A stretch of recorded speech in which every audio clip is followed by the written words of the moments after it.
Hi. I was just talking to a woman on Facebook, and she was asking me questions about EFT. And I was so excited telling her the things that I know about EFT and how powerful it is.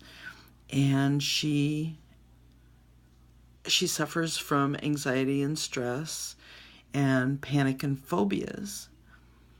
And she asked me, did I ever suffer from anxiety and stress and panic and phobias?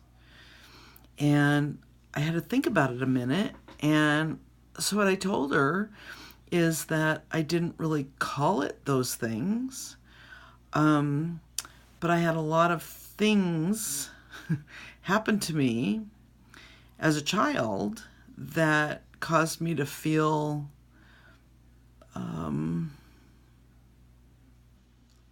not good enough, not wanted, I guess. And so I told her about my parents had 3 kids, and 14 years later, I was the whoops.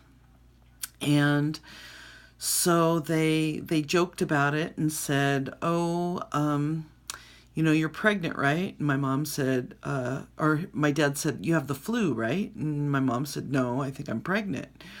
And so they went to the doctor. She came out. He said, "It's the flu, right?" And she said, "Yeah, with 2 arms and 2 legs." So that was the funny story that I heard all the time I was growing up.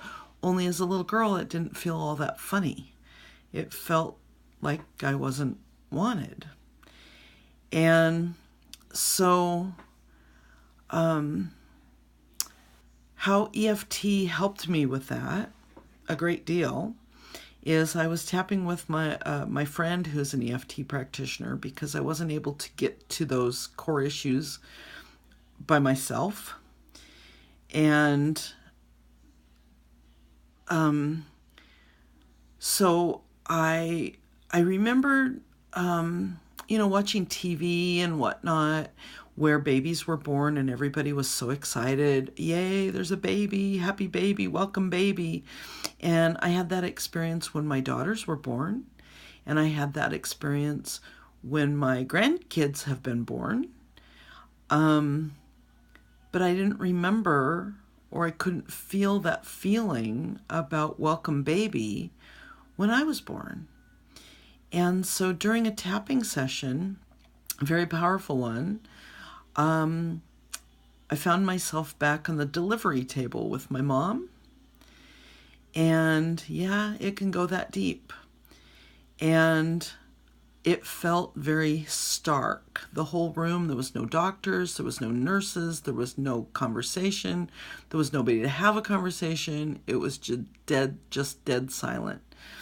And I didn't feel any welcome baby energy.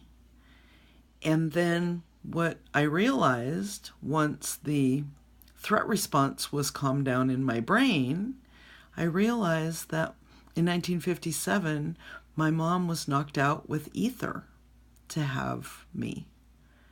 And so there wasn't any welcome baby. There wasn't any of that energy. And I just felt like I wasn't wanted. And after that tapping session, I realized that it wasn't about me at all. It was just the way they medicated her so she could have me. So that's a really good example of one of the big things that helped me with tapping over the last 8 years. But I've had a lot of them. And so I'm going to start doing videos and share some of those stories, and hopefully it will help someone out there. So I don't know. I'm winging this as I go, so bear with me. And if you have any questions, please don't hesitate to type them up in the wherever this is posted. Type them up. I'd love to answer your questions, and if it triggers something within you, that's wonderful because that is allowing you to release it and let it go. So, all right. Well, thanks, and I'll talk to you soon. Bye.